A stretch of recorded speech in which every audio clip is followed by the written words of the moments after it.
Ready? Good morning, everybody.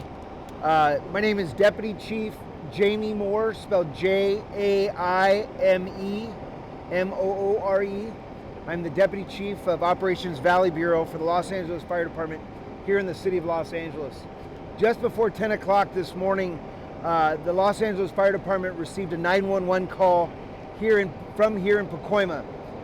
We're at the intersection of Remick and Remington, and what we had was the reports of an explosion.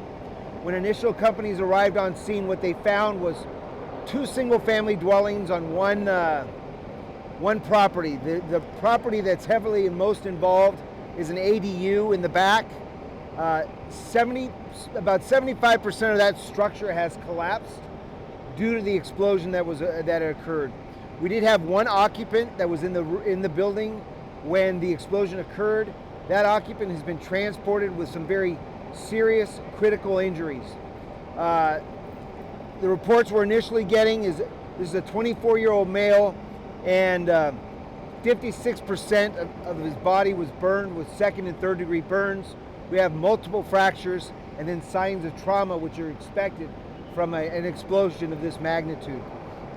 This individual is being stabilized at a nearby hospital, and then will be transported to a burn center to be treated for those burns. Initially, what we need to do is stabilize the patient. We also have 3 large dogs that have been that were involved in this explosion. Those dogs are actually alive and inside the structure. The structure has collapsed. One of those dogs is secured and unable to come out on its own. The other 2 dogs are actually free, and they're roaming around inside the building, but we can't get in there to get them just yet because of the threat of the structural collapse. So what we've done here is stabilize this incident. We have urban search and rescue team on scene. They're going to be stabilizing this structure. We have animal reg here to help us with the animals that are inside. They'll be able to remove the animals safely, and then we can start moving forward with the recovery phase of this incident. There's no fire. There was actually no fire when the initial explosion occurred. If there was any type of fire, that fire was blown out. What we were faced with was the actual structural collapse from the explosion itself. And I'm free to answer any questions you might have. What part of the home did this explosion? So it's difficult to say because it's an ADU, and ADUs are typically very small. The question is what part of the house was involved? It looks like it was in the living space area, so like a little living room area in the front part of the ADU.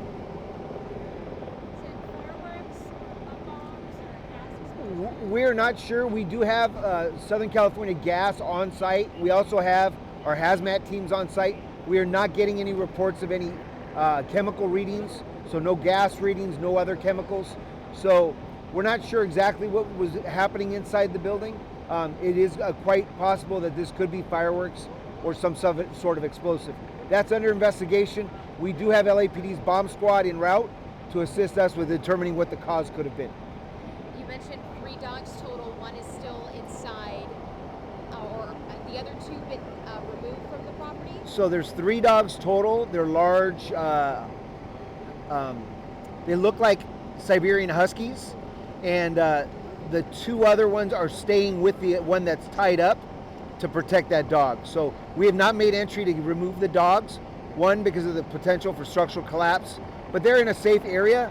It doesn't look like anything could possibly happen to them, but we also want to make sure it's safe so we can get animal reg in there to get those dogs and get them out safely.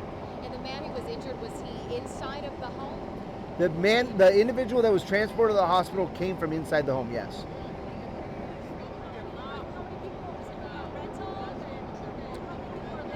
We don't know how many people are living there. There's actually 2 homes on the property. One of them serves as an ADU in the back. The other one's a small, similar size home in the front. We do not know how many occupants total were here, but we know nobody else has been injured in this incident. I don't know what his relationship was to the home. Do we know if the man injured, do we know if he was the homeowner? Is that still unclear? Again, we don't know if it was a homeowner. We don't know what his relationship was to the property. Okay? Thank you very much. Thank you. No, thank you guys. We appreciate you covering this.